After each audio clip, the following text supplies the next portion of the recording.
Welcome into the best in paranormal podcasting. This is Darkness Radio. I'm your host, Tim Dennis. It is a Supernatural News Wednesday. There's a little Parashare in there. We'll talk about how you can get your Parashare in here a little bit later in the program. But in order to do this, we need a co-hostess. So we reached across the Midwest.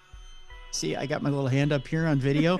So I go over here to this part of my hand right here. I think Correct, right, Mallie? This is the mitten. Right around here is where Mallie Fox lives. I went and got the best in the Midwest. There she is, Mallie Fox. Hi, Mallie. Hi. This is where you live, right here. Mm-hmm. I figured that much out already. Perfect. Mallie, how you doing? I'm good. How are you? Pretty good. I asked Jessica yesterday if she took advantage of the whole Black Friday, Cyber Monday thing. Did you get your deals in for the holiday? Actually, no, I didn't. No? I got overwhelmed. So I just kind of watched scary movies and hibernated. Well, I don't blame you for that. I probably do the same, yeah. I visited family and that was it. Oh, yeah? Yeah. What, did you have a good time visiting family? I did. Yeah. Oh. So my in-laws are hilarious. That makes it worth it then. Yeah. I got a couple of good deals in. Yeah. Did you? Yeah. My nephew asked for kind of a, I hope he's not listening to this. He asked for kind of a big gift for Christmas. Okay. I won't tell him whether he got it or not in case he's listening, but I did a little shopping. Okay.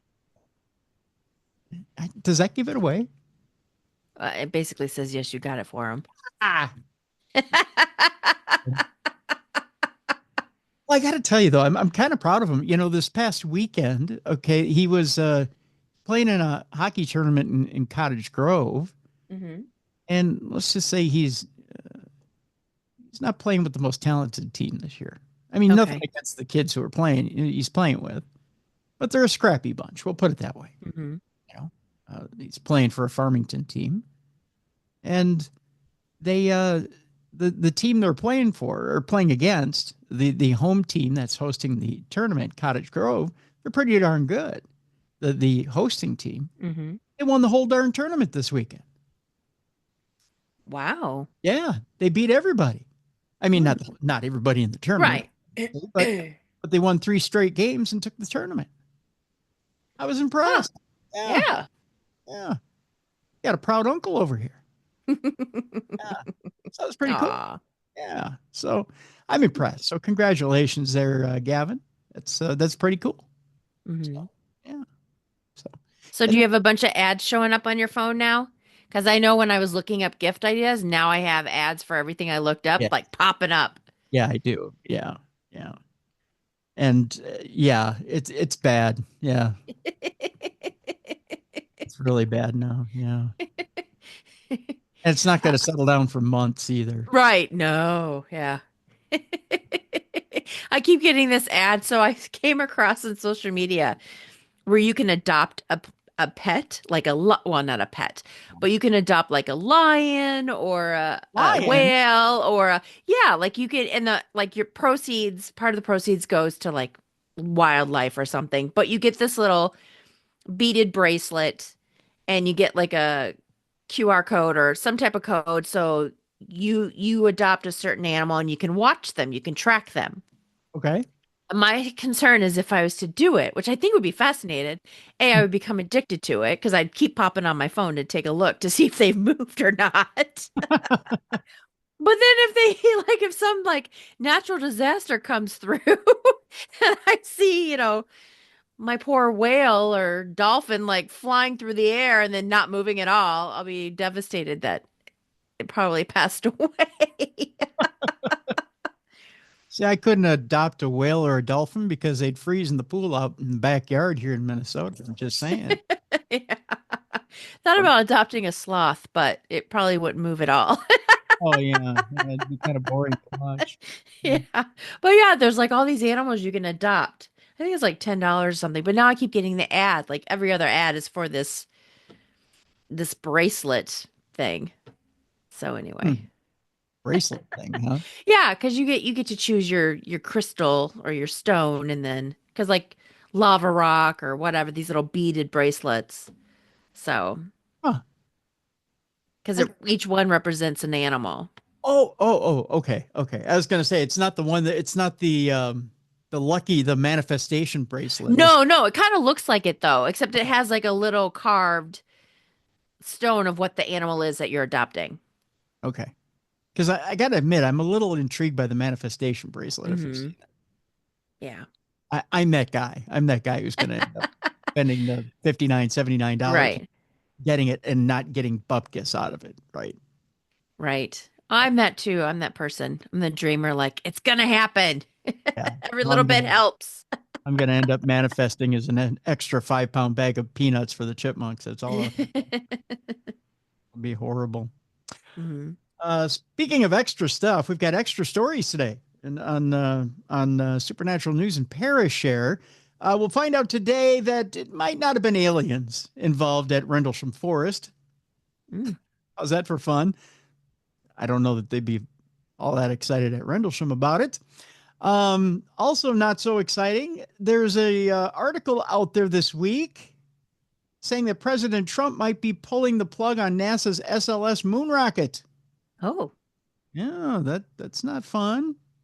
Doesn't seem like this week's news is all that fun. We do have fun though. We have a bunch of ghost stories this week as well. Ooh, I like that. Yeah, including one about Guillermo del Toro and a paranormal experience he had.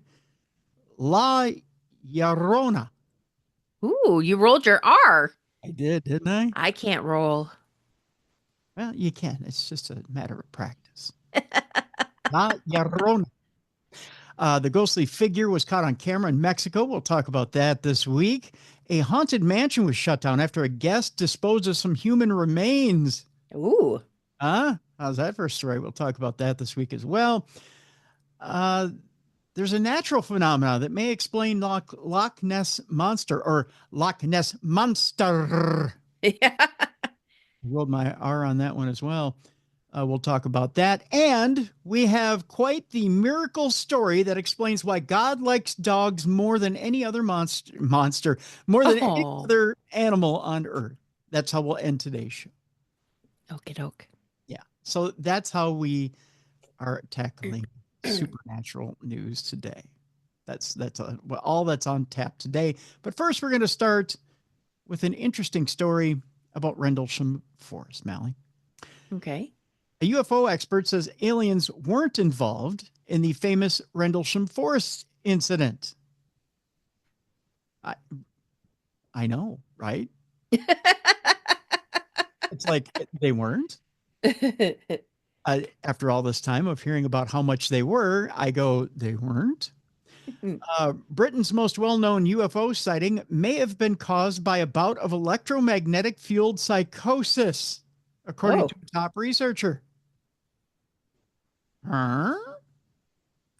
The Rendlesham Forest incident, where members of the U.S. Air Force stationed at RAF Bentwaters and RAF Woodbridge in Suffolk, England, reported seeing unexplained lights in a craft in the forest in December of 1980. Wow, it was that long ago. Think about that. Mm-hmm. You know, I keep pointing this out to people just so people of our age and ilk can go, that right now, Mallie, as we sit at a particular age, Mm-hmm. there's just as much time that's passed from 1980 to 2024 for us than there was for our grandparents in 1984 to World War II. It just seems unreal. I know, right? If you think about that for a moment, it's devastating. Mm-hmm. The way we speak about the 1980s is the way that our grandparents spoke about World War II in the 1980s. That much time has passed. Mm-hmm. It's frightening because it doesn't seem like it was that long ago. No, it seems like it was 20, 30 years ago. Yeah, it was 40 years ago. Yeah. On I that need to note, get another gag me with the spoon necklace and hang out at the mall. that's right. Right. We need tall hair and I need Yeah. anything, really, at this point. Month supply of Aquanet. That's right. Yeah. Aquanet. Oh, no wonder the Yep. weather patterns are so out of whack right now. Yeah. It's all Aquanet's fault. That's what did it. That's what killed the environment. Was Aquanet. Yeah. That's why climate change happened. Yep. Aquanet and Sunin. That's right. That's why the environment sucks right now.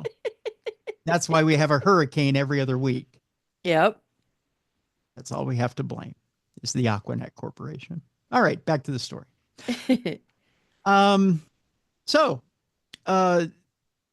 unexplained lights in a craft in the forest in December of 1990, or I'm sorry, 1980, not 1990, 1980, has left people puzzled for decades over what the cause of those lights could have been. Well, now witnesses, including high-ranking officers, describe seeing a glowing metallic triangular object hovering and emitting strange beams of light. Yet, despite official investigations by the U.S. and U.K. Militaries, no conclusive explanation was found, fueling decades of speculation and conspiracy theories, ranging from alien encounters to secret military tests. It remains one of the most well-documented and controversial UFO cases in British history, and now one UFO expert believes that he has the answer. Philip Mantle, the former director of investigations for the British UFO Research Association, and an author, said he's convinced that something happened over those fateful nights in 1980, but he doesn't think necessarily that aliens were involved. If you look at what those involved said to begin with, the only concrete info was that they saw some strange lights in the forest. That's what we start off with, he told Metro. Now, Jim Peniston underwent hypnosis a few years back, and under hypnosis, he said that the craft was a time machine from the future. Peniston, a U.S. airman who claimed to have not only witnessed the craft but actually touched it, is considered one of the most credible UFO witnesses in history. Yet even his testimony has shifted over the years from seeing strange lights in the woods to claiming to have encountered time travelers. What we're looking at is contemporary folklore in action, said Mantle. In 100 years' time, people will look back at this incident and it will be classified as myth and a legend, just like the Loch Ness Monster or encounters with the fairy folk. We class those things as myths and legends, but the people who experienced them at the time didn't. It was very real to them, he went on to say. When giving his verdict on some of the common theories about the encounter, Mantle is sympathetic to some but dismissive of others. For example, the notion that SAS troops were behind the incident is rubbish, he says. These were nuclear facilities, and this was 1980 when the Cold War was getting very hot. This isn't the kind of place you just start pranking when the stakes were so high, he said. So what did happen at Rendlesham? And is there any explanation that can make sense of all the contradictory testimonies? Between 1997 and 2000, the Ministry of Defense conducted their own investigation into UFOs, known as the Condign Report. One of the authors of this report, Dr. Ron Haddow, said the source of this phenomenon was not aliens or anything like that, but a form of unknown plasma. He was concerned that this plasma emitted some kind of electromagnetic energy, which could interfere with aircraft communications or cause some sort of cognitive impairment. It could be that these soldiers came into contact with this strange plasma, and one of them got too close and suffered from some of the electromagnetic effects. Mantle added that the soldiers may have ended up with having some sort of hallucinations and a result of the plasma, or as a result of the plasma. Referring to the work of Albert Budden, a member of the British UFO Society, who has written 2 books on the subject, he continued, according to Budden's research, the Earth naturally produces these electromagnetic forces and sometimes gives off these strange lights or this plasma. Some people can be hypersensitive to these lights. In other words, they're allergic. That's the first time I've ever heard of that, being allergic to lights. And if you come into contact with these things, you can have the most bizarre experience and you'll think it's absolutely real. Despite this, one soldier managed to receive a payout following the incident, which Mantle suggests This means they believe they saw something that evening. John Burroughs contacted the U.S. Air Force a few years back over injuries he claimed he received that night, and he got a payout. He's never revealed what the payout was actually for, but it goes to show that the military agrees that something did happen to him that night. Whether we'll ever get the definitive truth remains to be seen, but as far as Mantle is concerned, it's the space between the lines which makes Rendlesham such an enduring mystery. One of the things a lot of UFO researchers are totally ignorant of is a thing called confabulation, where sometimes you take in information from an external source, but over time come to believe it actually happened to you. That's how myths and legends grow, by storytelling. It gets changed and altered over time, not on purpose, but completely by accident, and that's a natural thing. UFO researchers, myself included, this is a quote, all suffer from confirmation bias, and we subconsciously look for things which confirm our bias. Whatever happened at Rendlesham is a fascinating incident in its own right, and I'm sure its legend will only continue to grow in the years to come. And that's how the quote closes out. So, Mallie, with that in mind, Rendlesham, do you believe they actually saw UFOs, or are you tending to lean towards electromagnetic interference from plasma? Well, I mean, it's just kind of weird to think about the plasma, but I mean, when you think about those natural occurrences with, what do they call them? Like the gas balls, or the, you know what I mean? Where people see glowing balls over like swamps and stuff. I Yeah. mean, Yeah. maybe, but I find it weird though that the government was paying out for something that might have occurred uh, naturally. You know what I Well, mean? they could be paying out for that, or they could be paying out to keep them quiet, right? So you claim you see something that, at first, if you're freaking out, you're saying, well, it could be a UFO, and they go, no, no, no, no, you didn't see a UFO. You could just be seeing plasma, or you could be seeing EMF, or you could be seeing something weird. You Hmm. could be seeing lights, but we just, and they could have tripped and fell and been injured. Tell you what, we'll pay you out for the injury. We're also going to ask you to be quiet. Here's a document for you to Hmm. sign. It could be kind of six of one, half dozen of another, and let's wrap it all up. It could be something, like a combo platter or something like that too. Right. Right. I don't know. What do you think? I tend to think that, in the 1980s, um, there was a lot of skepticism abound, right? Hmm. So there would have been a lot of, um, let's put it this way, there would have been a lot of, well, you don't know what you saw, right? They would Hmm. give them that line, and probably would have had them sign off. If there was an injury that occurred during that, they would have said, well, sign here for the injury. We'll pay you out on the injury. And they probably would have said, well, you're not sure what you saw. Okay. Hmm. So you probably just saw some lights in the sky, right? Something like the Northern Lights or something like that, sign here. And that's what they would have had them sign off on.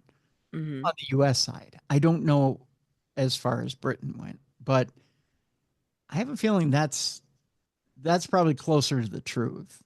Um, Now, they said here that Jim Peniston, again, was one of the more credible witnesses. And if you ask me, who am I going to believe, Philip Mantle or Jim Peniston? Well, I'm probably going to believe Jim Peniston if he claims he touched a craft, or he touched, you know, somebody that looked like they were a traveler. Hmm. I'm going to tend to believe the person who was on site, as opposed to someone who's throwing up a theory of, oh no, it was just lights in the sky, or it was Right. just plasma. Um, I tend to want to believe the person who was there. So I don't know. I think this is maybe just a theory that's been thrown out 44 years later of, you know, I tend to believe the person who was on the ground. So I tend to think they saw something. So Hmm. that's just me. That's just me. Let's move on to the next story. We keep hearing about these mystery drones that keep buzzing U.S. Air Force bases.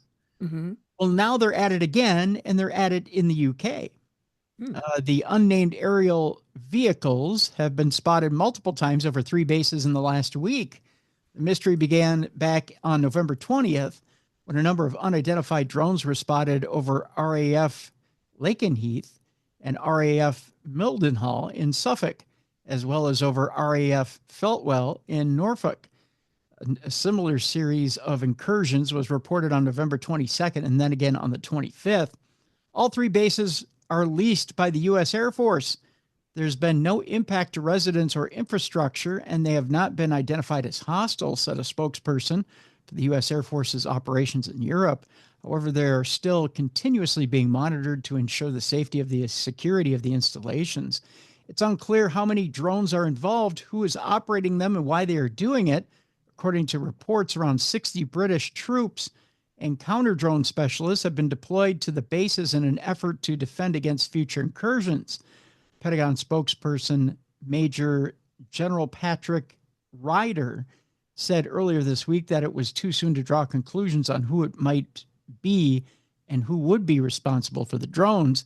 Given their coordinated nature, however, it seems likely to be hobbyists, or unlikely to be hobbyists, rather. Okay, so if it's not hobbyists, then who's launching these drones?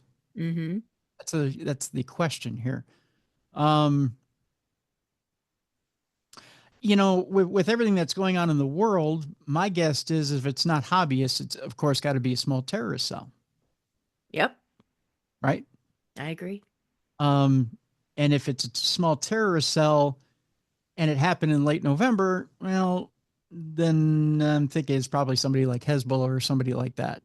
That's probably doing something like that. So that's my best guess. So there you go. You just get my best guess on this one. That's what you get. Okay, our next one's a fascinating story here, Mal. A story out of a British tabloid, we'll put it that way, has a headline that I found very interesting. It says, how to tell if you've been abducted by aliens, body examination to false memories. Okay. The thought of being abducted by aliens is something that you would send shivers down anyone's back. But have you ever thought about what you would do if it really happened? Some people I'll just put it this way. Some people I know claim that they've been abducted by aliens. Okay. Uh-huh. And I've talked to people who claim they've been abducted by aliens. And then I have some people who claim they've been abducted by aliens that I wouldn't trust them as far as I could throw them. I'll just put it that way. Right. The byline on the story says, would you know what to do if it were to happen? When there's no concrete evidence that alien abductions have actually occurred, there are still a lot of people out there who claim it has happened to them.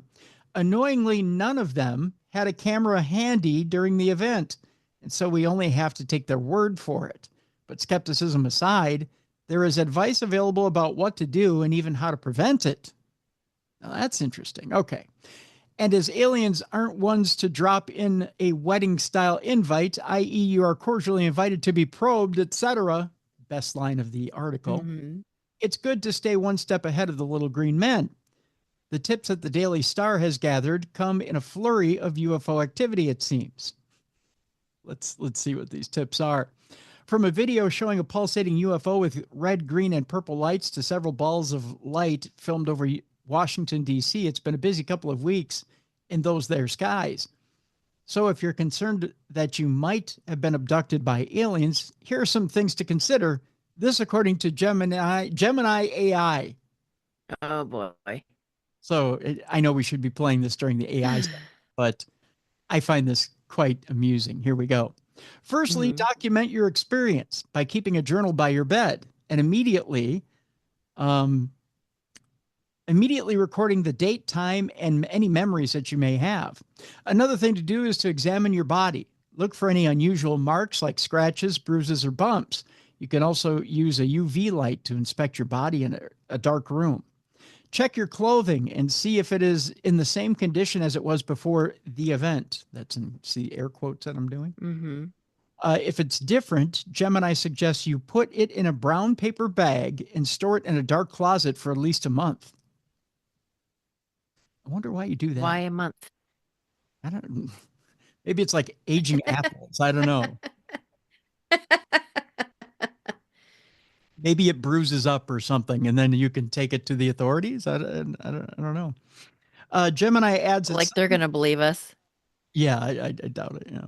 Gemini adds that some people develop false memories of being abducted by aliens. This can happen if someone is predisposed to believe that certain people are signs of an abduction. Let me try that again. This can happen if someone is predisposed to believe that certain experiences are signs of an abduction, or if they seek out a therapist who is receptive to that explanation, it says. Other tricks of the mind can occur during sleep paralysis. That's a tricky word, which is a common condition that causes people to be awake but unable to move for a short time. People experiencing sleep paralysis often have hallucinations, which can include seeing lights, animals, or strange figures. These hallucinations can lead people to believe that they've been abducted by aliens. Also, people with pre-existing New Age beliefs could be more likely to believe that they've been abducted by aliens. Some people who claim to have been abducted by aliens describe experiences that include feeling a strong desire to be somewhere at a specific time. That's most people have to be to work in the morning. Yeah. Waking up suddenly and feeling paralyzed or terrified. Seeing shadowy figures in the room. Being subjected to medical procedures, which is me in most weeks. And being returned to the same place and circumstances they were in before being taken. Of course, if the aliens have you concerned, Anne Druffel has you covered in her book, How to Defend Yourself Against Alien Abduction. There's an interesting guest idea. Be getting Anne on the program. Druffel's book is based on her 40-year research into UFOs, including 250 case studies, 70 of which involved people who allegedly successfully resisted abduction. Some techniques highlighted including blocking their mind control, fighting back, and using strength in numbers. Interesting. So there you go. So, Mallie, you ever been attempted at an abduction that you know of? No. No? I have not, nor have I been probed. Well, as far as you know. I mean, Yeah. no frat parties in college? Huh? Figured I'd ask. You know, I have to do my journalistic duty. Yeah, I can tell. All right, with that, we can move to the next story. Yeah. I mean, you never know. There's Halloween frat parties. Somebody might have been dressed as an alien, and I must probe you. You know. No, to my recollection, no, I've never been abducted. Okay. Sorry about that, Mr. Fox. I have to ask. It's a show, you know. I have to cover all things. There might have been a lawsuit there. You never know. Yeah, inquiring minds want to know, right? That's right. That's right. All right, our next story has to do with the incoming administration and the question of could President Trump or incoming President Trump be about to pull the plug on NASA's SLS moon rocket. Now, this article was written by Yang Gao, and Yang Gao is the professor of robotics and the head of Center for Robotics Research at King's College London. Professor Gao says since Donald Trump's recent electoral victory, rumors and speculation have circulated that NASA's giant moon rockets, the SLS or Space Launch System, could be under threat. The rocket is one of several key elements needed for the U.S. Space Agency's Artemis program, which aims to return humans to the moon for the first time since 1972. For the first lunar landing mission, called Artemis 3, the SLS will launch 4 astronauts on NASA's Orion crew capsule. Orion will then travel to the moon. Once in lunar orbit, Orion will dock with Elon Musk's Starship vehicle, which has been launched separately. 2 astronauts will float into Starship, which undocks from Orion and travels down to the lunar surface. After walking on the moon, the 2 astronauts return to lunar orbit in Starship, which docks with Orion. The 2 moonwalkers rejoin their crewmates and go home on Orion, leaving Starship in orbit around the moon. The U.S. space journalist Eric Berger recently posted on X, "To be clear, we are far from anything being settled, but based on what I'm hearing, it seems at least 50-50 that NASA's Space Launch System rocket will be canceled. No official announcements have been made. However, such a move could be in line with previous speculation that the Trump administration could gut NASA, forcing it to contract out much of its work to the private companies. But could another rocket easily take the place of the SLS?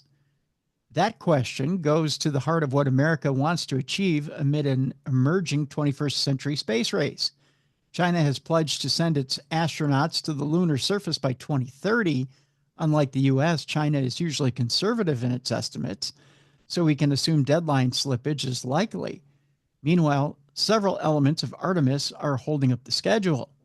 One of the delayed elements is Musk's Starship, which acts as the leader, or rather the lander, on Artemis 3. It still needs to demonstrate key milestones, including refueling in space and performing a landing on the moon without crew. Some in the space community believe that if China were to get to the moon first this century, it would deal a significant blow to U.S. ambitions in space. Musk has brought into the incoming administration as one of two chief cost cutters, aiming to make reductions of up to $2 trillion or 1.57 trillion pounds from the federal budget. Some observers have been alarmed by Elon Musk's closeness to Trump and by comments by the president-elect about shifting focus towards a crewed Mars mission. These comments seem to mirror the views of Musk, who has focused much of his energy on ambitions to settle the red planet, not the moon. The billionaire has said he wants to send humans on a trip to Mars using a Starship vehicle by 2028, a timeline that some view as unrealistic. It actually was the first Trump administration that established the Artemis program in 2017.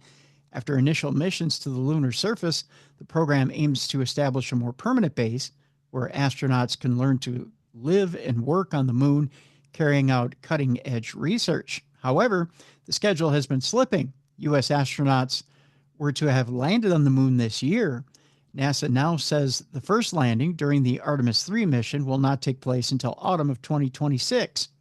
Delays have been introduced by redesigns to spacesuits, problems with Orion's heat shields, and life support systems. And as mentioned with Starship, an upgraded mobile launch tower for the SLS has also been plagued by cost overruns and schedule slippage. It goes on to mention some other things here. It goes on to mention as well that if the SLS were canceled, Musk's Starship may replace it. Under that scenario, the SpaceX vehicle could presumably serve as both the launcher to send astronauts on their way to the lunar orbit and as the lander to take them down to the surface. It's technically feasible to do that as well. So you could technically phase out NASA out of this altogether and privatize it, which would take care of two different goals. It could take care of privatizing the whole mission and cutting waste, which is one of the things that both Trump and Musk said they wanted to do, which you could scrap that part of the program at that particular point, but that would also put things back. I mean, you could put everything back till 2030, and then you're running up against a deadline with the Chinese. So, I don't know. It's a good question. Yang Gao also goes on to say it's understandable for the incoming Trump administration to raise questions and query cost models in NASA's programs, but it would be advisable for them to carefully consider the trade-offs before making decisions with such wide-ranging consequences. It might fall down to whether the priority is winning the new space race. Whatever goals that the new administration chooses to prioritize or target, it may have to carefully justify that decision to other legislators and to the American public. I think, honestly, at this point, it's going to come down to cost.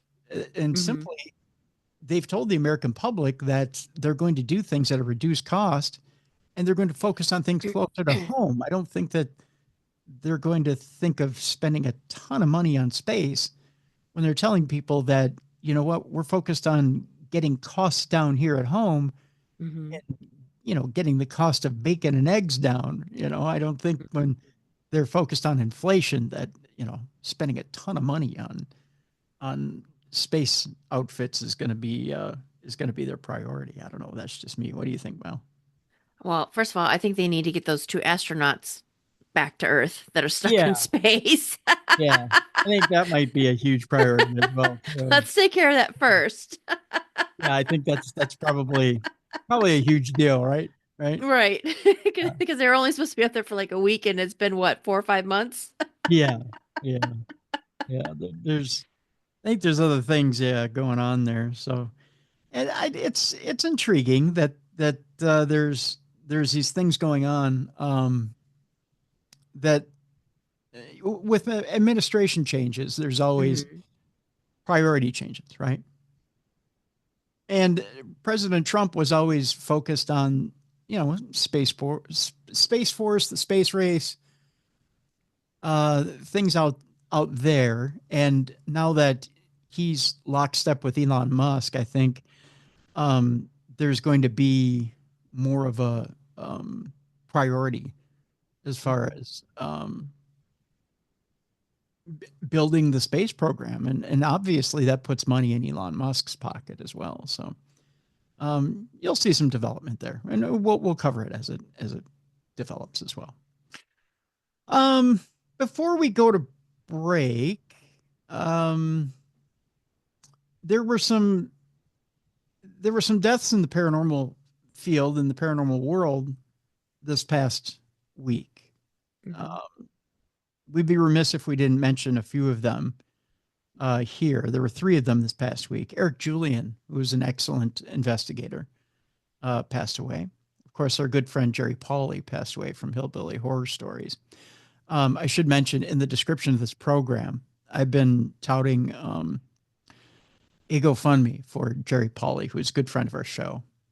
That GoFundMe link is in the description of this program. So please, if you be so kind and have it in your means, even if it's only $5 or $10, there's ICU costs, internment costs for Jerry. If you feel in the holiday spirit, put it that way, and want to contribute to the costs for Tracy, his widow, to inter Jerry, please give generously and freely if you can. That link is in the description of this program. There's one other investigator who is key to the paranormal who passed away this past week. A man by the name of Christopher O'Brien, who was key in cattle mutilations.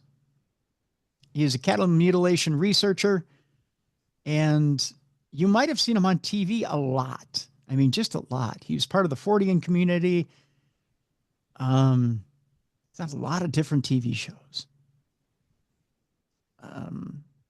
I guarantee you see his face, you know who he is, even if you're one of the listening audience who might be like, Christopher O'Brien, I don't quite recognize the name. Well, you should.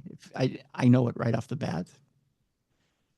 Christopher was one of those old boots on the ground UFO field investigators, and quite possibly one of the few living authorities in the field of cattle mutilations, having personally researched over 400 cases between 1992 and 2002. During that period, his phone number was pinned on the bulletin board of many county sheriff's departments in the southwest of the U.S. Whenever a rancher lost a cow under mysterious circumstances, which defied conventional explanations, Chris would be among the first to check out the gruesome carcasses devoid of genitals and blood.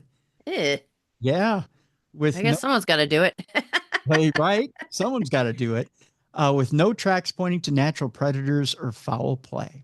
Now, in the last season of Netflix Unsolved Mysteries, there's an episode devoted to cattle mutilations, showing Chris giving his opinion about the phenomena, which gained prominence in the 1960s with the death of Snippy the horse, the case which grabbed Chris's interest on the subject when he was just a kid, and continues to this day, claiming the lives of cattle heads to the detriment of bewildered ranchers who don't know whether they should blame their misfortunes to aliens, devil worshippers, or some secret government program.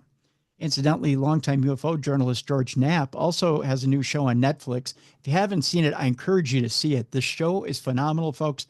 Name of the show is Investigation Alien. And it starts off with some of the same mutilation cases showcased in the Unsolved Mystery episodes, yet strangely, Chris doesn't make an appearance in it. despite the fact that he was the first UFO investigator to research the infamous Skinwalker Ranch. He was, in fact, according to him, the one who suggested the Shermans to sell the property to Robert Bigelow. Perhaps Knapp wanted to instead feature his colleague Colm Kelleher, with whom he co-wrote Hunt for the Skinwalker, the book that gained global attention to the location in Utah. Now, the reason maybe for Chris's absence is because his ideas with regards to the mutilations and UFOs in general, for that matter, had nothing to do with the pro-ET agenda that Knapp is pushing. Having had researcher David Perkins as his mentor, Chris's ideas centered around the trickster archetype, which he tended to believe more in, which he thought was an Earth-based force devoid of true sentience, yet capable nevertheless of manipulating our myths and religions, through paraphysical apparitions and the occasional exsanguations of cows. To Chris, the trickster has the ultimate metaphysical purpose of coaxing humans into exploring outer space, so we would finally leave our tired planet alone. Despite his out-of-the-box way of thinking, Chris was also heavily invested in the scientific gathering of material data that could help us further our understanding of the UFO phenomena. Inspired by his friend Ray Stanford, he collaborated with UFO DAP, a project seeking to place automated cameras and sensors in different UFO hotspots all over the planet, which would be able to discriminate ordinary objects from the truly anomalous, though AI deep learning, just like Avi Loeb's Project Galileo. He truly was a forethinking and unusual is a good way of putting it, investigator, but definitely at the forefront of his field. Now, Chris's passing is particularly sensitive to a lot of different people on a personal level. He's been here in Minneapolis at the Paradigm Symposium. A lot of people got to meet him. I myself got to meet him in 2013. He's a great man, and he's going to be sorely missed. So,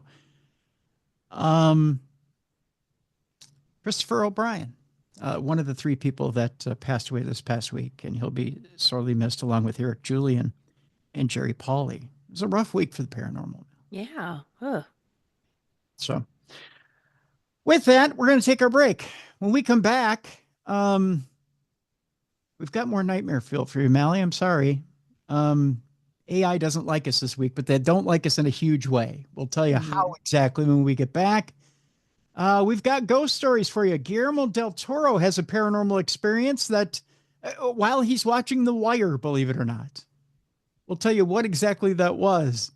It's an odd one, that's for sure. The ghost of La Llorona shows up on camera in Mexico. A haunted mansion gets shut down after a guest disposes of haunted remains. Believe it or not, we may get rickrolled by a ghost as well. We'll tell you about that one. Could a natural phenomena help explain the Loch Ness Monster? We'll tell you about that as well in the second half of the program. And we'll prove to you at the end of the program that God really does love dogs more than any other animal on earth. That's how we end today's program right here on the best in paranormal podcasting. It's a Supernatural News Wednesday. Tim Dennis and Mallie Fox right here on Darkness Radio.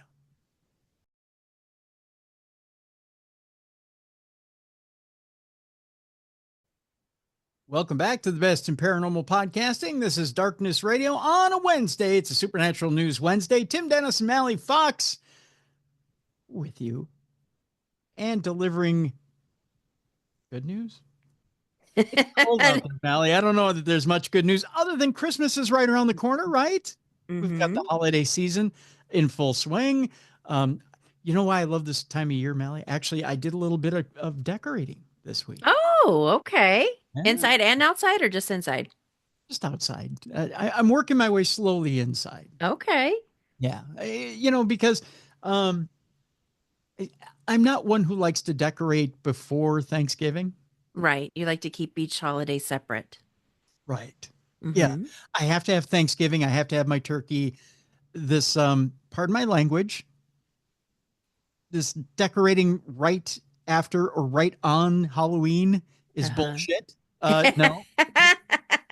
When when I went into Target on Halloween and the Christmas stuff was already up, I Yeah. screamed. I literally screamed inside Target. Mm-hmm. Let me have Halloween. Let me Yeah. have Thanksgiving. I don't want to see Christmas stuff yet. Mm-hmm. But after I've had my turkey, now I'm ready. Right. Ready for the festivities. That's right. Now I'm ready. Mm-hmm. So I was getting a little bit into the spirit this week. So I was like, you know what? I'll decorate a little bit, and put a little bit on the outside of the house. You know what? I actually broke out this week. What? Actually broke it out today. I have an inflatable Grinch. Nice. Ah, I put them up. I put them up in the.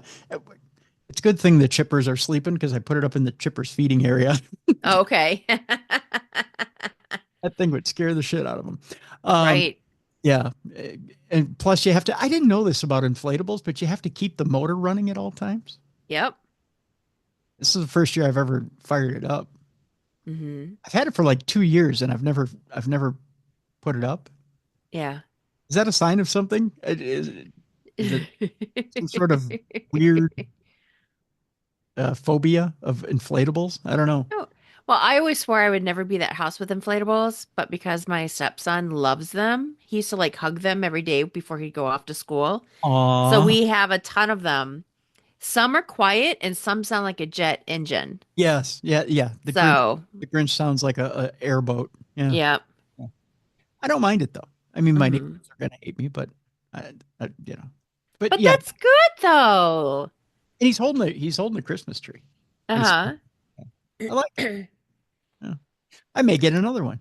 Uh-huh. I don't The know only what. thing that sucks is when it like snows and Mhm. you're trying and it like covers the blow up because you have to go out there and kind of Oh yeah. stand there while it inflates because Yeah, sometimes the weight of the snow will not let it get up. I can see it. It Sounds like a personal problem, doesn't it? doesn't erect. Yeah, you can't stay erect because of Yeah. things in front of him. Yeah. Cold for him. There's But you're too being festive. This is good. I'm getting a little festive. I think I'm doing this in bits and pieces and parcels, right? So I Uh-huh. think tonight I might tackle a tree. Not sure. Ooh. No. I'm not. Let's not get excited. It's a fiber optic tree with the lights already in it. Oh, gotcha. Yeah. But So still. yeah, but you know what? It's kind of making me. I don't know if I dare say it because I don't want AI to show up yet, but it's about time for him to show up. It's making me happy, Mallie. See, I did it. I said the word happy and they showed up. Gotcha. Yeah, Mm. that's all right. So all good things, they must come to an end, right? Yeah, thanks. Well, something that might make you happy during the holidays, if you're looking for one, is another robot dog. Mm. Is it that AI wants to take the things that make us happy, like dogs, and make them robots? Yeah, because they're not squishable. They're not, no. They might squish you. Yeah. Now they've taken the robot dog and they've said, you know what? We're going to make it 16, or we're going to make it so it can scale 16-foot heights in just 1 second. That's scary enough, right? Mm. And now it can sniff out hidden plants using $25,000 technology in its nose, but it doesn't have a nose. Look at this. It's not a nose, Mallie. It's like a light bulb. Yeah. It's like a dome.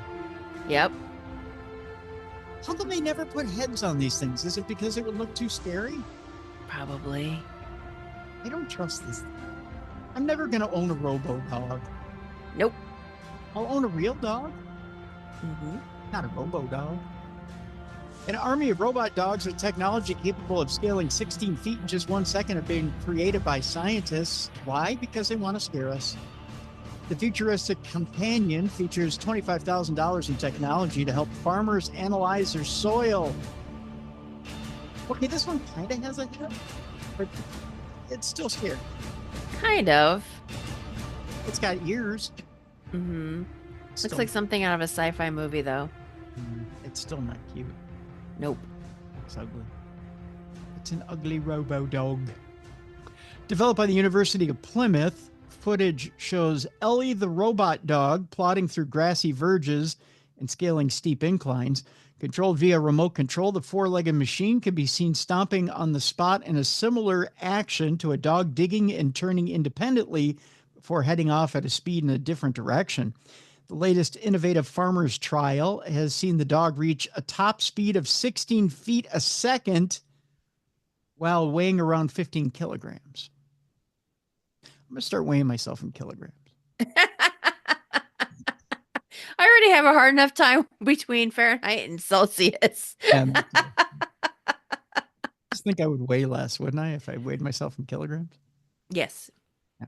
All right, that's how I'm weighing myself from now on. Ellie has even adopted features to make it as likable as man's best friend. I'll argue that one. The robot can sit while looking up and even wave a paw like its canine counterpart. Oh. Yeah. Whirling around where you expect it. Oh God, this just sounds weird. Whirling around where you would expect a mouthpiece, the four-legged technology allows a sensor to remain positioned above the ground. See, I'd want to shoot it at that point. It would be too freaky. I'd burn it with fire.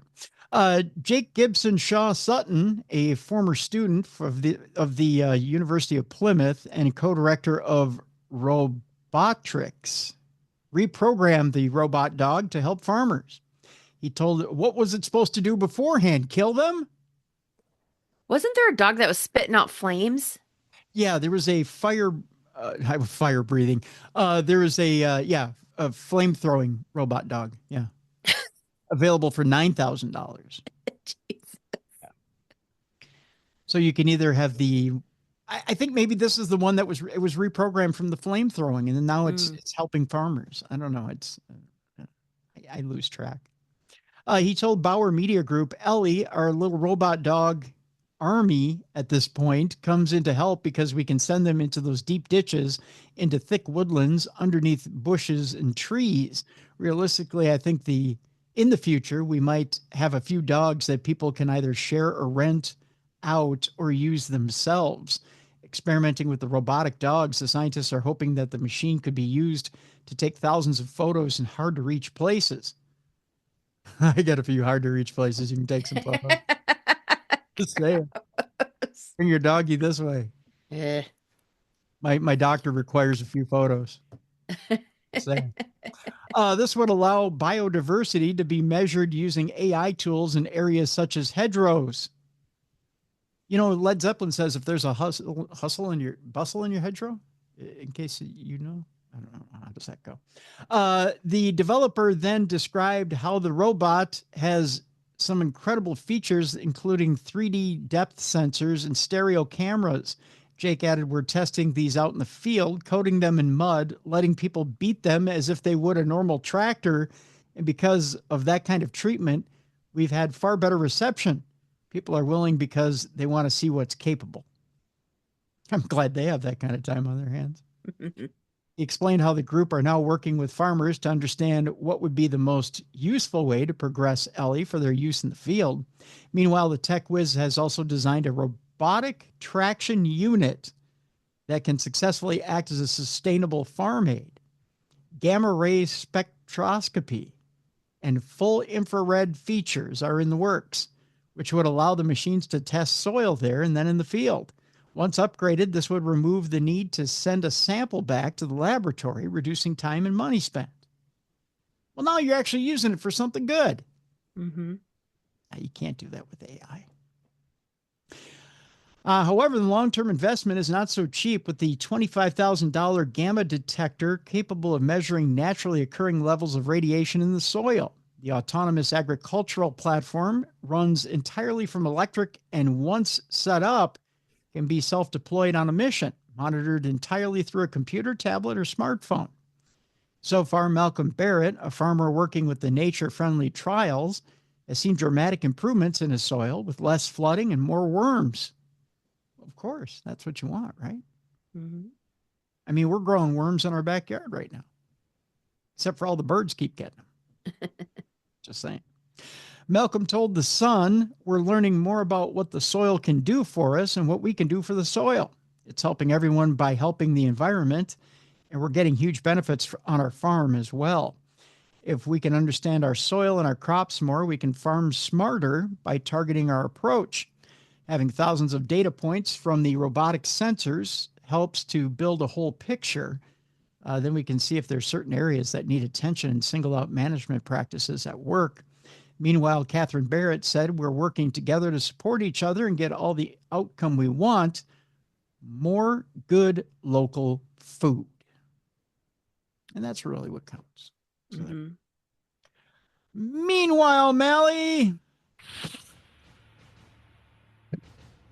on the negative side of this whole robotic thing, 3 people die after satellite navigation sends them off the end of an unfinished bridge.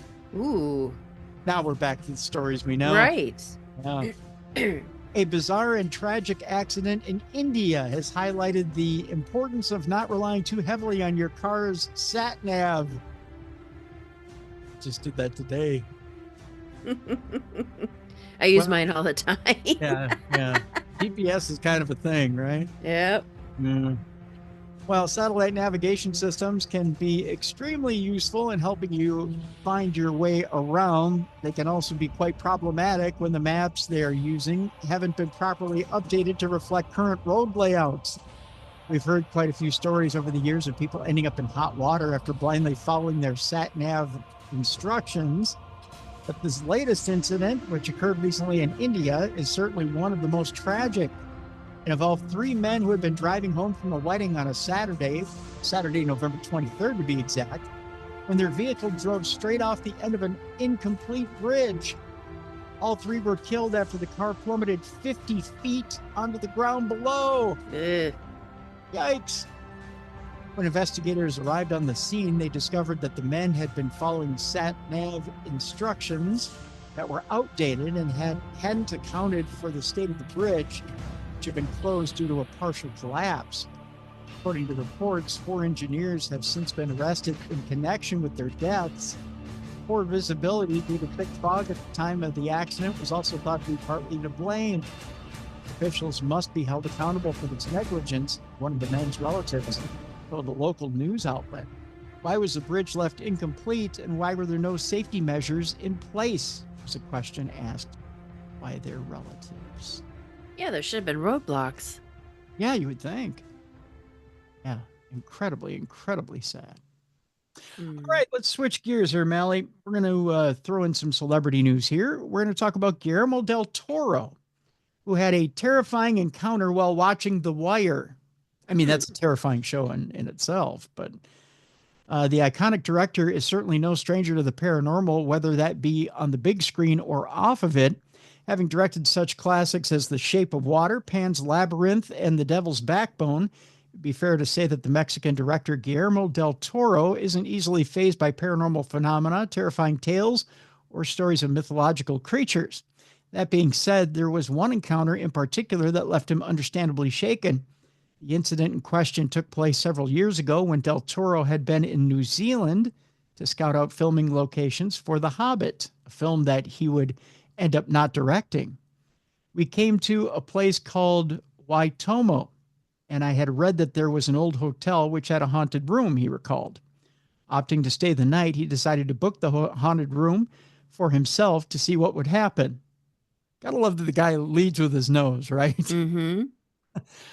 He later came to regret that decision. However, when later that evening, while laying on his bed watching The Wire on DVD, he heard something that would chill him to the bone. It was a woman shrieking. Horrible, blood-curdling shrieks, he recalled. Mm-hmm. And then a man sobbing and sighing with great regret. The sounds continued for over 5 minutes, allowing him the opportunity to figure out exactly where they were coming from. I was able to actually track the sounds to the bathroom, he said. I tracked them to a vent above the toilet, which went down into the cellar. Hmm. I was not in the middle of seance, and it wasn't a stormy night. It was completely inauspicious conditions for a ghost apparition. Unsurprisingly, Del Toro was unable to sleep at all for the rest of the night. Weird. But what if it was like a murder happening or something? I got to think that, okay, so the man If it saw, happened for 5 minutes? yeah, well, she's shrieking and she's shrieking and screaming. He's sobbing and sighing. The way it sounds is, okay, but he's not hearing anything like knife sliding in and out, or Mm-hmm. gunshots or anything like that. But the way you describe it, it sounds like he's doing something and regretting it and crying, Mm-hmm.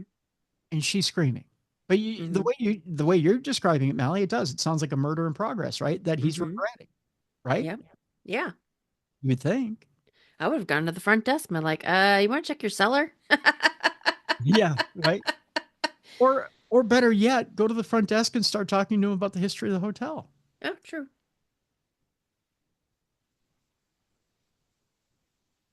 I mean, I don't know. I don't get why you just go, well, it's going to be a rough night. I guess I'm just going to lay here all night, not do Yeah. anything. I don't get where that comes from, but Mm-hmm. I don't know. I think he has a past with paranormal experiences. I think he's had Oh, several ghost stories. yeah. And he's been inspired by those ghost stories when he goes to Mm-hmm. direct some of his own movies. Didn't he do the orphanage? Did he do the orphanage? I don't know. For some odd reason, I want to say he did, but maybe I'm not. Let me look him I'm up real wrong. quick and see here. I know, well, he was behind the Hellboy stuff. Yeah. Let's see here. Let me look him up real quick here.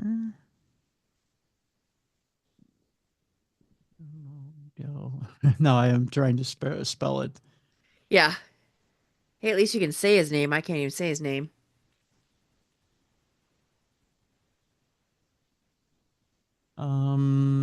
Let's see here.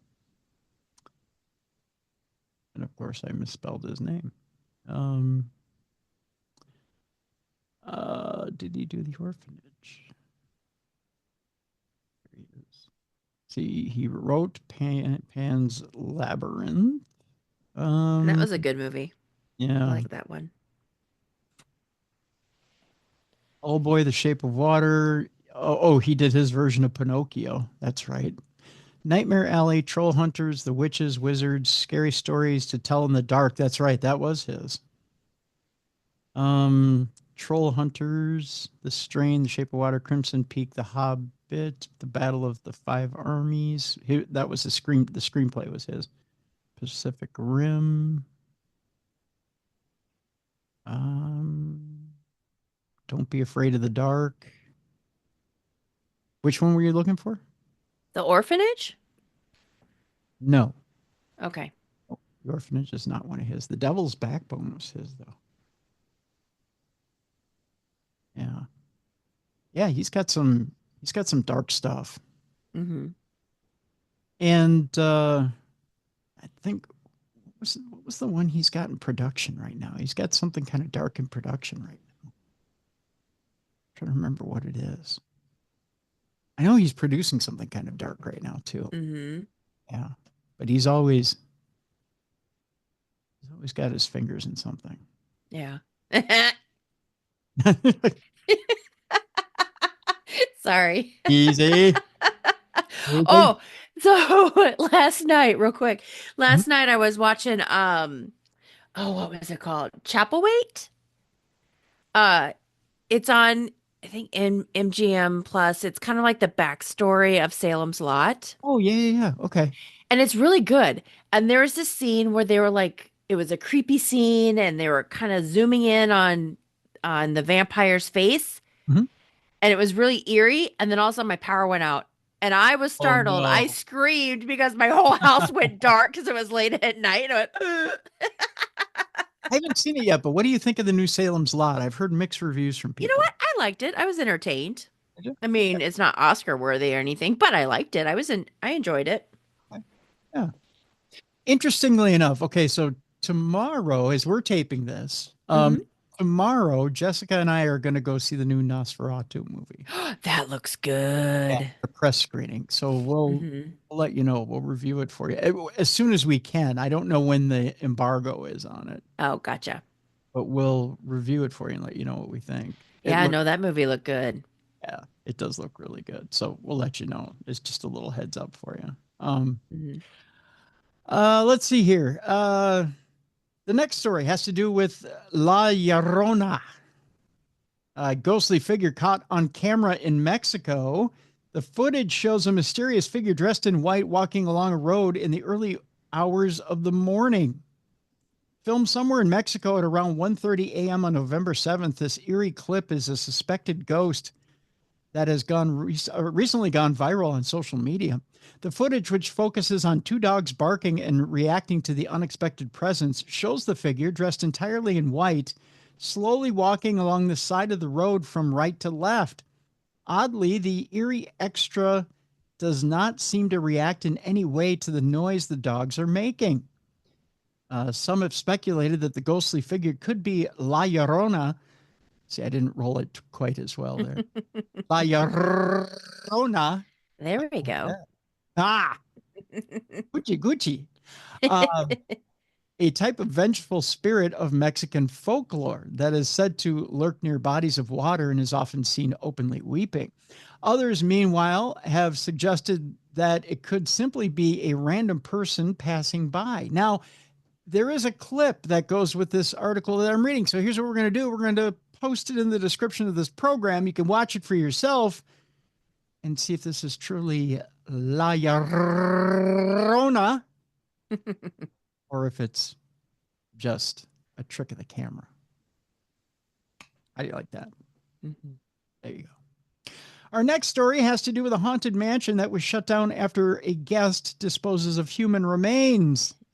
Mm. Yeah, in a bizarre and concerning incident at Walt Disney World Resort, the Haunted Mansion ride was temporarily closed and evacuated after a guest reportedly attempted to scatter human ashes during the attraction. I think it happens more than you would think. Oh yeah, I'm sure people want to be buried in that ride. Mm-hmm. The act, which has been confirmed as a recurring issue in theme parks, resulted in significant disruption for guests and an immediate response from park staff. Yeah. The report shared by a park guest describes the selfishness of the act, emphasizing the repercussions for both Disney staff and the remains themselves, the individual stated. Yeah. Spreading human remains on Haunted Mansion. As I write this, Haunted Mansion is down and being evacuated due to someone spreading human ashes on the ride. Aside from the selfishness of the act, your loved one's ashes are going to be vacuumed up into a bucket with mouse droppings and other detritus and thrown in the garbage. Oh, that's sad. Isn't it? I can't think of a more ignominious end to someone I cared for. Plus, if we can identify who did it, there are cameras all throughout the ride. You're probably going to be trespassed from all Disney property. IOW, please don't do this. In other words, right? Please don't do this. The ride was immediately evacuated while cast members addressed the situation. Attractions like the Haunted Mansion are monitored by cameras, and staff are trained to handle such situations promptly and ensure guest safety and cleanliness. Now, scattering human ashes in public places, including Disney parks, is not only against park rules, but also illegal in many jurisdictions without proper authorization. The report highlights the potential consequences for guests caught engaging in such acts, including being permanently banned from all Disney properties. The act also raises questions about respect and common courtesy. The Haunted Mansion, while a beloved attraction with its spooky charm, is not an appropriate place to memorialize your loved ones. While it may surprise some, incidents of guests attempting to scatter ashes in Disney parks is not uncommon. Popular attractions like the Haunted Mansion often attract those who wish to leave a part of their loved ones in a place they cherished during their lifetime. However, these actions can cause significant operational disruptions, pose health concerns, and ultimately result in the remains being disposed of in an undignified manner. Disney parks are cherished spaces for making memories, and they are not equipped to serve as final resting places. The incident serves as a reminder for guests to consider the impact of their actions on others and to respect the rules and guidelines designed to keep the parks enjoyable and safe for everyone. As the Haunted Mansion reopened following the incident, it's clear that while the ride may transport guests to the world of 999 happy haunts, it's important to leave the loved one's final resting places elsewhere. Disney remains committed to ensuring the magic of its attractions while maintaining safety and decorum for all visitors. I sound like I'm reading the rules to the Haunted Mansion, but that essentially is the long and short of it, folks. Just don't do it. Right. Right? Well, especially when you know where they end up. You know what I mean? With mouse droppings in the garbage. Yeah, mouse turds and other stuff. I mean, Yeah, and very disrespectful. yeah, and there goes Grandpa. I mean, it's yeah. not, yeah, it's just And not could you good. imagine if you waited in line for like a couple hours to get on that ride and then all of a sudden they stop it? Oh, right? Right as you're about to get on, I'd be like, oh, I'm going to kill somebody. And then eventually they find you like on the Guardians of the Galaxy ride. And Yeah. they pick you off and they're like, can you come with us, please? You're like, why? Why? What did I do? Yeah. You know what you did. You left Grandpa all over the Haunted Mansion. Yep. Yeah. And then it's just not worth it. So, yeah. Why bother? Why bother? You can always put Grandpa by a tree out near the Dole Whip stand. They'll never catch you there. Just saying. I know that's not right. It's just not right. I don't. We shouldn't leave Grandpa by the Dole Whip stand. That's no. Horrible. What if Grandpa gets in your Dole Whip? Then you got a Keith Richards situation. Gross. Or didn't eat Grandpa. Ew. Anyways, okay. Hey, we're going to your neck of the woods for the next story, by the way. Oh, okay. Yeah. Michigan substitute teacher is fired after using a Ouija board in class. Have the kids mentioned anything about a Ouija board in class yet? No, not yet. What would you say if the kids came home and said, hey, Mom, guess what? We used a Ouija board in class today. I would think that's a little bit inappropriate. A little bit inappropriate? For school. Why? There's spelling all over the board. Oh, stop. A, B, C, D, E, F. What the hell is this? I'm kidding. The action was taken after parents expressed their concern about their children being exposed to the practice, a staple of horror movies, paranormal investigations, and mediumship sessions. The Ouija board is typically operated by having participants place a finger on the planchette, and then it moves between the printed letters and words to spell out a message from beyond the grave. Wouldn't that be funny if it just spelled out, go to the principal's office? Exactly. Yeah. While many dismiss them as a supernatural claptrap, others remain convinced that they are the real deal, even warning people against their use in fear of summoning something unnatural. For some, wouldn't that be something if you could cheat on a test with it? See, I'm just thinking of easy. Right. I don't know. It might take a while, though, to find the answer. Yeah. You probably would. Class would be over by the time you actually get the answers. For some, such fears are so genuine that they dare not touch or even set eyes upon the Ouija board. When parents learned that a substitute teacher had brought out a Ouija board during a class at Freeman Elementary School in Flint, Michigan recently. Oh, elementary school? Okay, Yeah. That's a little bit too young. Oh, come on. It keeps the kids in line. I mean, Also gives them nightmares. Yeah, it's either you either sit down and get on that sleep mat and take your nap, or I summon the devil. I'm just saying. Where was I? So yes, she breaks out the board at Freeman Elementary School in Flint, Michigan recently. Many were understandably concerned about any potential malign influence that the board might have had. Now, At a meeting of the Board of Education, Superintendent Kevin Jones stated that Ouija boards were definitely not part of the curriculum. Who'd have thought? Mm-hmm. The teacher in question, who was not named, ended up being fired from their job.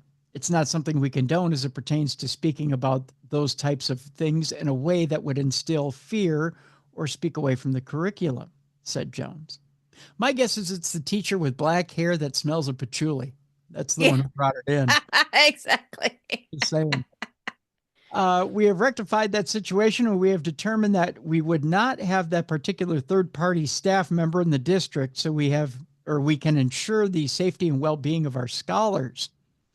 It remains unclear in what context the board was used or why the teacher had chosen to use it. Suffice to say, they are unlikely to do so again. So there you go. Ouija boards in the classroom in Flint, Michigan. Kind of fun. Ghosts are scary in many different ways, but this is the scariest type of ghost I can think of. Are you ready for this? Rick Astley says he wants to come back as a ghost of 60s TV star in a white suit when he dies.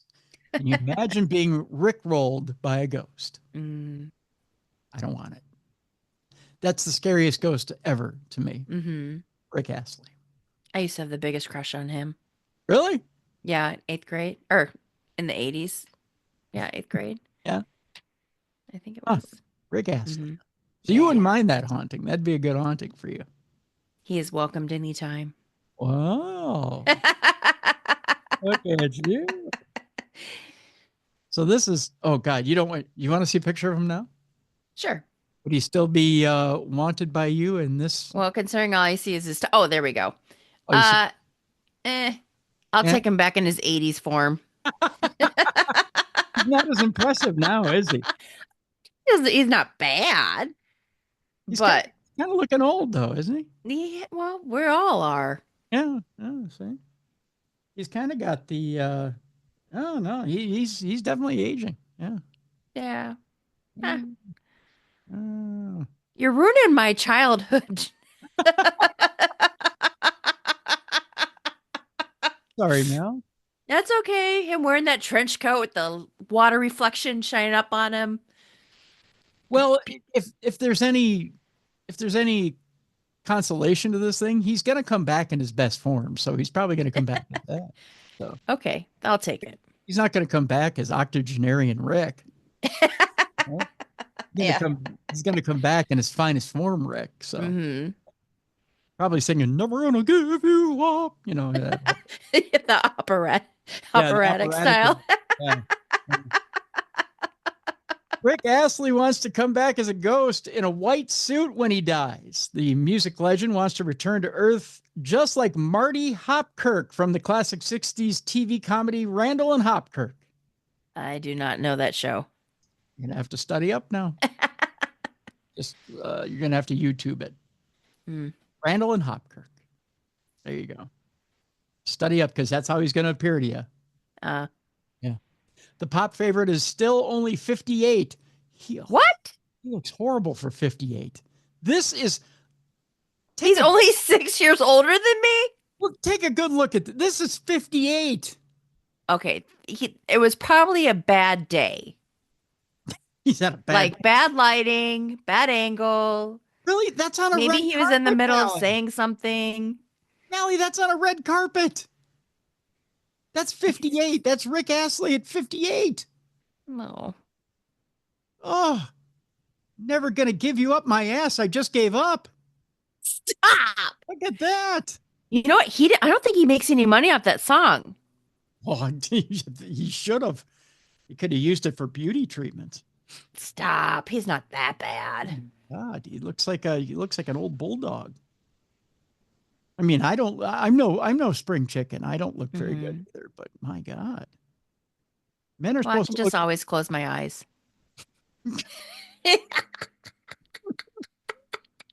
be like, just sing to me. Just sing to me. Never gonna give you up, female. I still got it, darling. He looks I'll like just put his poster on my ceiling and look up. he merged with the Stay Puft Marshmallow Man. Stop. He kind of does. Just saying. It says the pop favorite is still only 58. Looks like he's a little older than that. But already has his plans sorted for both his death and his afterlife. Probably a good thing because he looks like he's on death's doorstep. It's just bad lighting. Sure. I'm going to defend my man. Okay. And said he will have no fear in turning around and deserting his loved ones when the time comes. Probably because he's close. I'm just saying he's Stop. really, really close.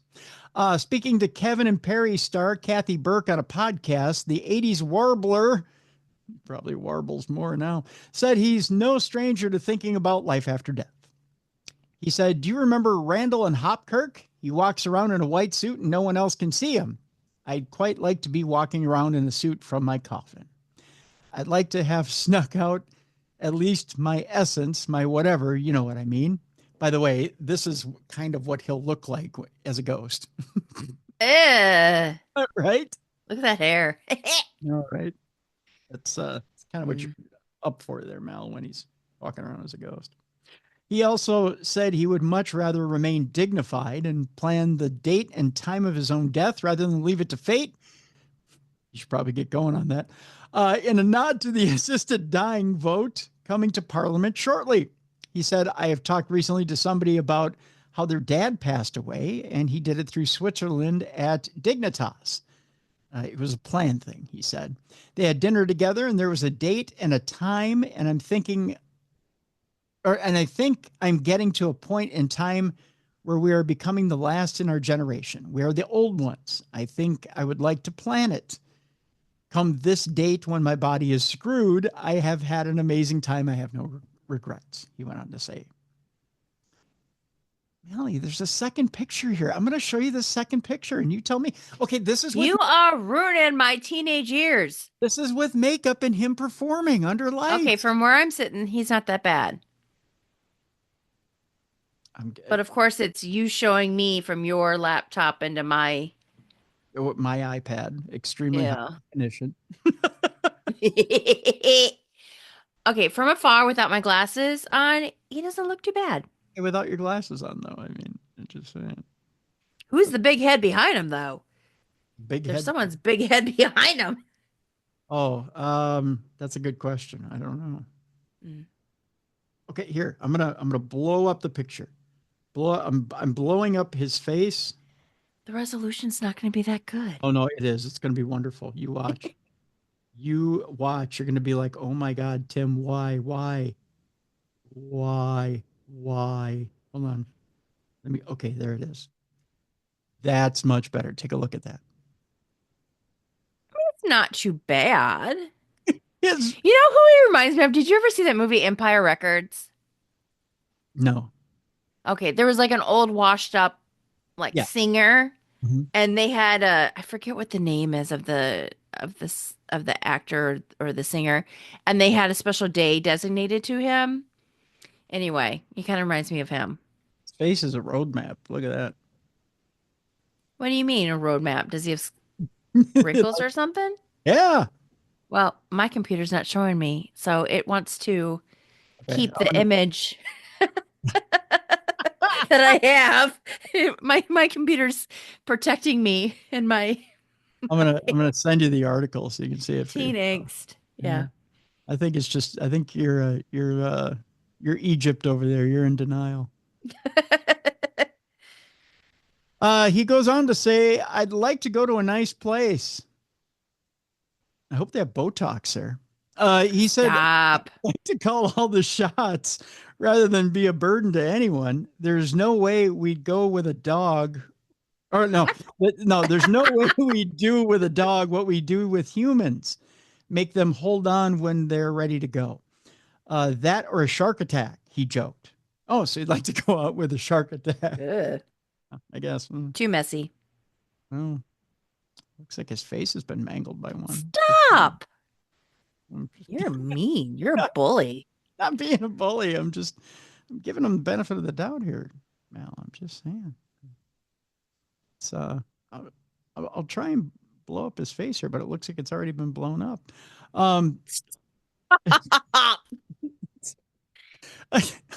Like, look at that face. It's just bad lighting. He's in the middle of the sun. I mean, the sun's hitting his face. How could that be bad lighting? I'm never going to give him up.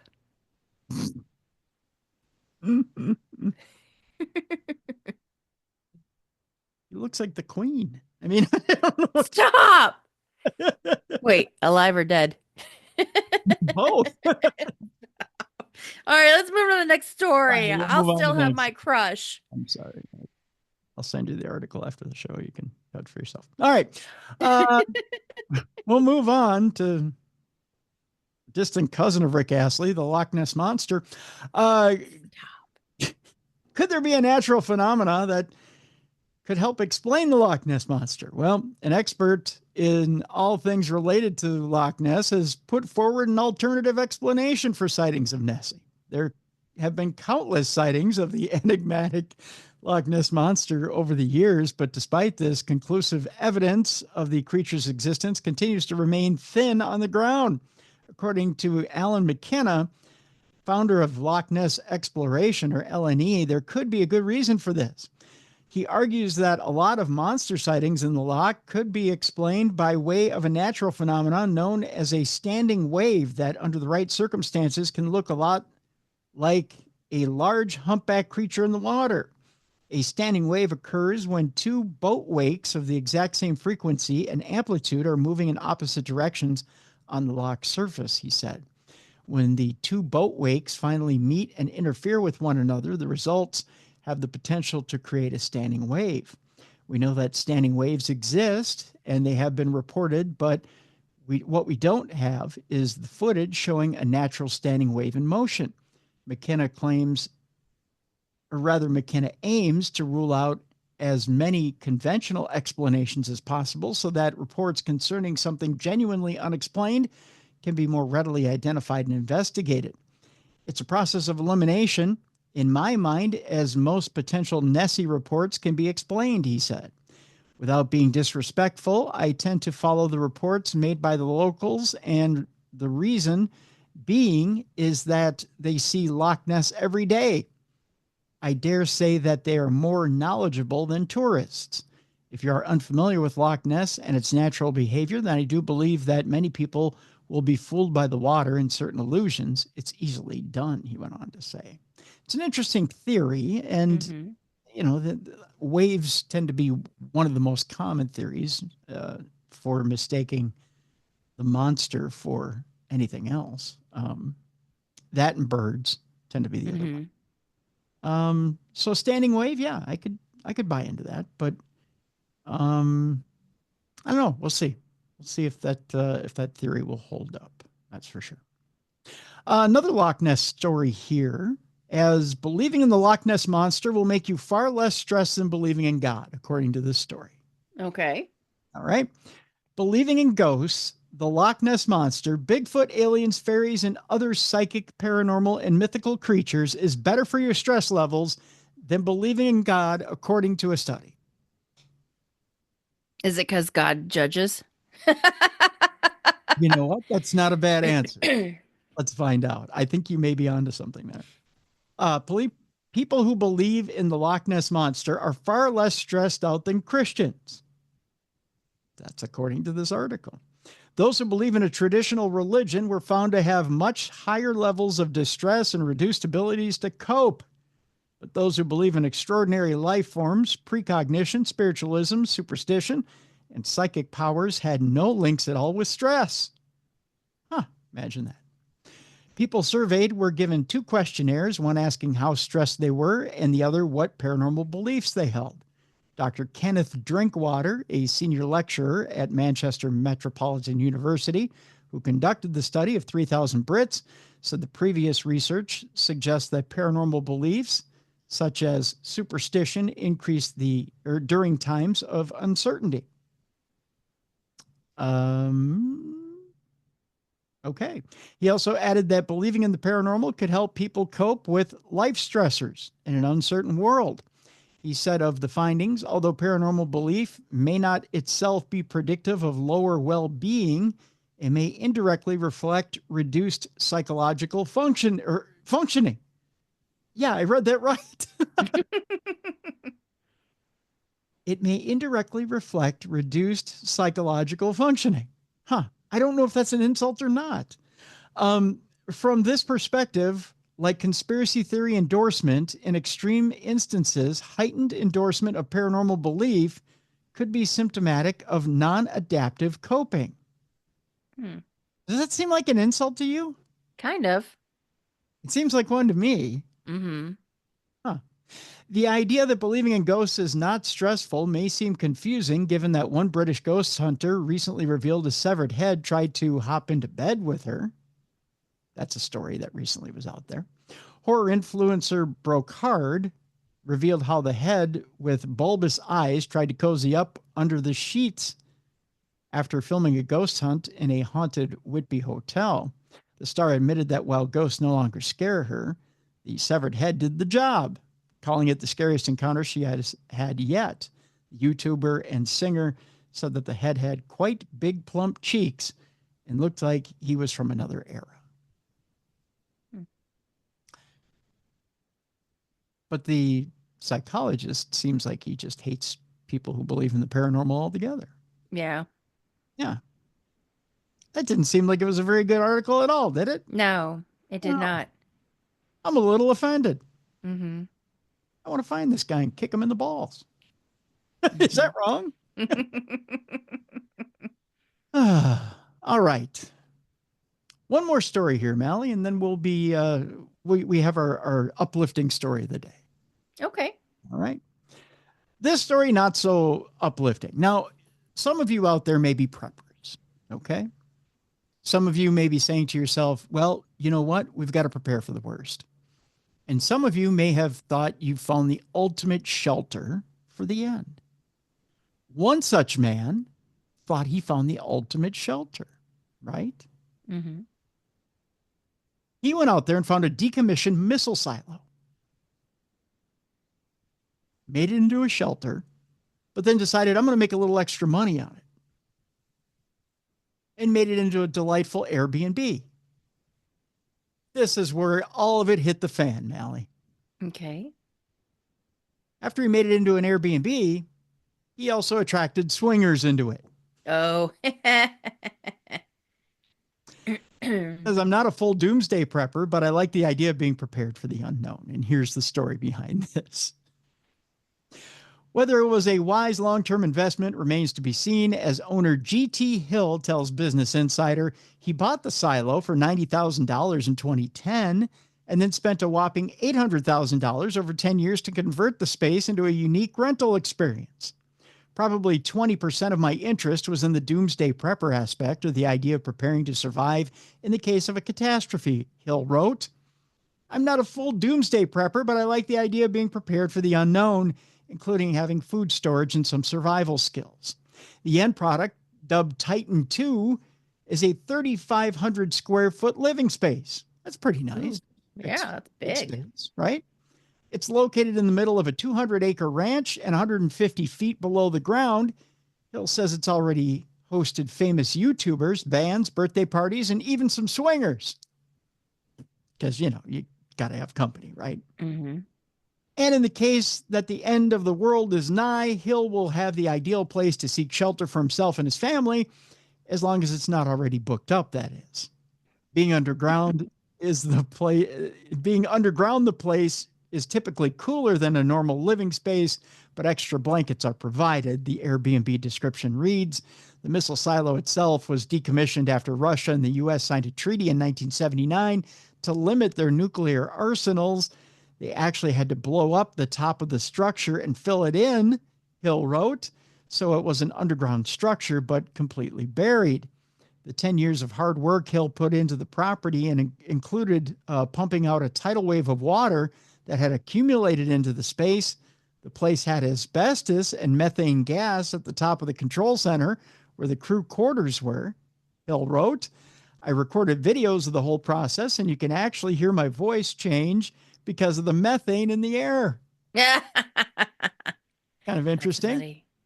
After spending $800,000, we're probably netting $80,000 a year in revenue from the place now that I rent it out on Airbnb. In short, it's not a great way to spend time or money, Hill admitted. But it's fun. Mm-hmm. Yeah. So there you go. If you want a unique place to stay or have your swinging party, I don't know, one or the other, Mm-hmm. there's a decommissioned missile silo you can do it in. By the way, you can find it at Doomsdare B&B. Oh, okay. It's in Arkansas. So Gotcha. have at it. Have yourself a little party. All right. The story that will uplift you for the day and prove to you that a dog truly is not only a man's best friend, but it's God's best friend as well. Mm-hmm. Ready for this? Mm-hmm. A Pomeranian dog miraculously survived a 9-story fall with no injury. Oh. I know. It sounds at first you go, no. And then you go, wait a minute. He survived. You know why? Because he's God's best friend. Mm-hmm. Just saying. A fluffy Pomeranian is lucky to be alive after miraculously surviving a fall from the 12th floor of an apartment building in Cali, Colombia, onto the roof of an adjacent 3-story building. On November 19th, a Colombian family experienced moments of terror after realizing that their pet Pomeranian was nowhere to be found in their 12th floor apartment in the city of Cali. They looked everywhere for him, and when it became clear that he was not in the house, they decided to check the windows. That's when they spotted a small hole in the roof of an adjacent building, 3 floors below. Using a pair of binoculars, that's how far he fell, the desperate dog owners could spot their beloved Paris through the small hole. The floor that Paris had been spotted on was locked, so the owners immediately called the local fire department to have the pooch rescued. Miraculously, he was found alive and well with not so much as a scratch on him. Take a look at this hole, Mallie. That is what he found. Wow. And that's a picture right next to it of Paris being scooped up. Oh. Look at that. Mm-hmm. Isn't that something? Poor little guy. They should take Paris away from those people. It's unclear how Paris fell from his 12th floor home, considering the owners always keep the windows closed.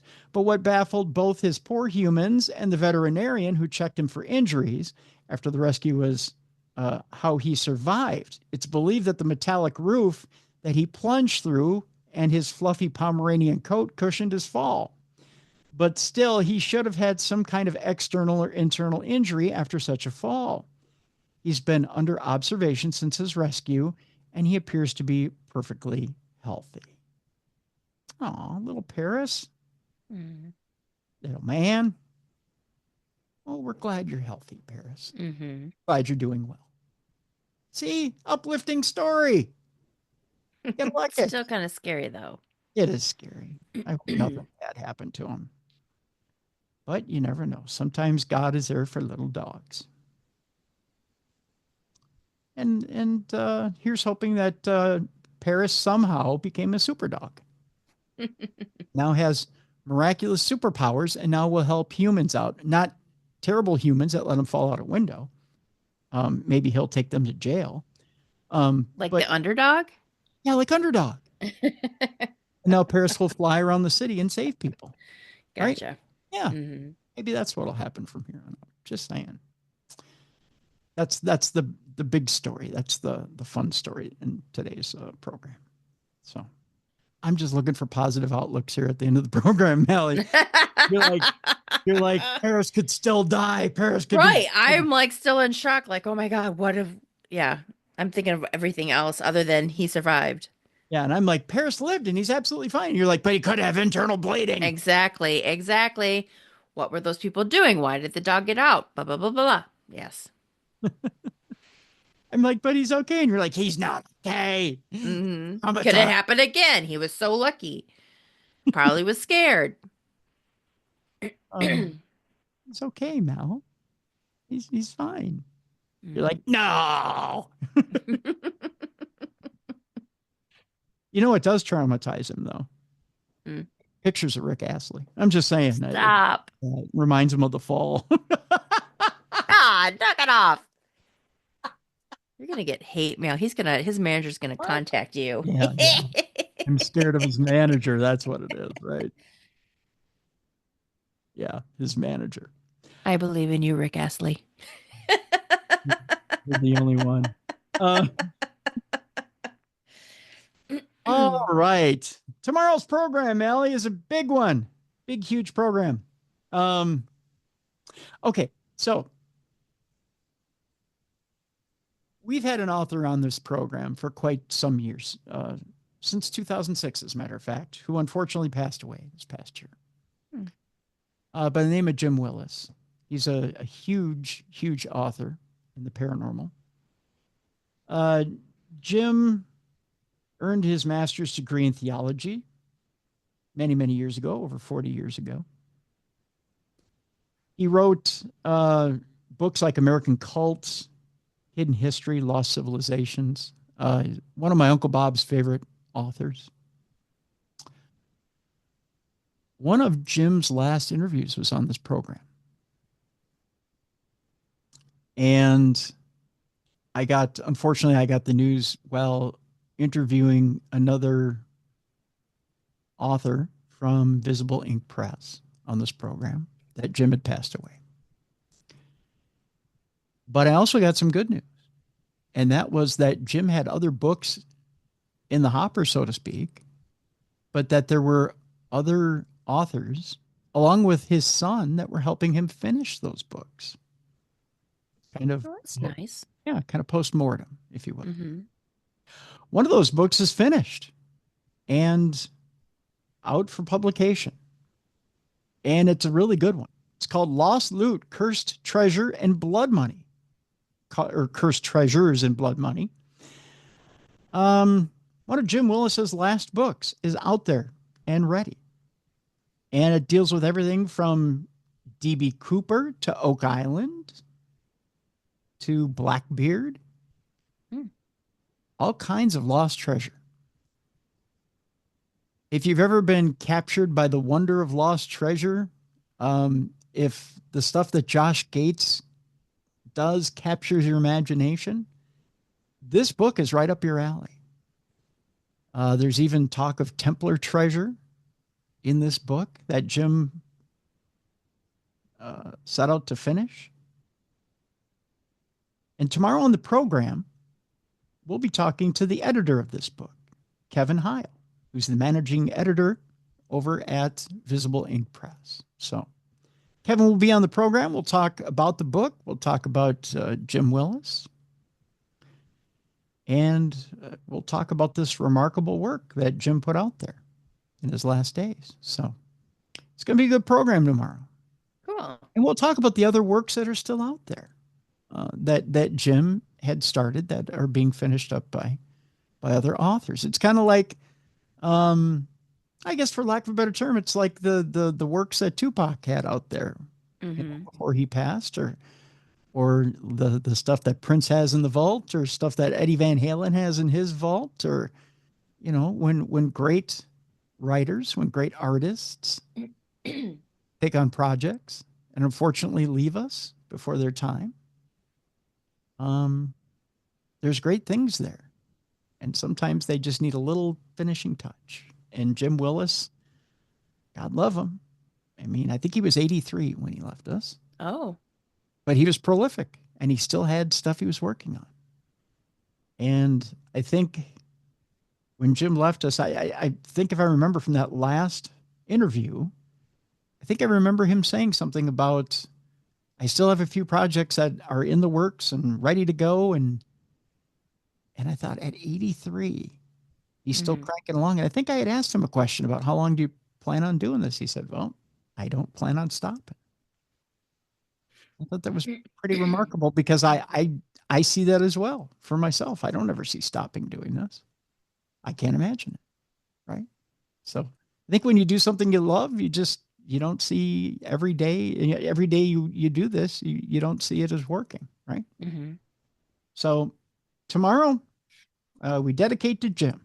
And again, the name of the book, if you want to follow along with us at home, it's out right now. Lost Loot, Cursed Treasures, and Blood Money. And it's out by Visible Ink Press. So we'll talk with Kevin Heil tomorrow about that book. So there you go. Mallie, paranormalgirl.com, right? Yep, just check it out.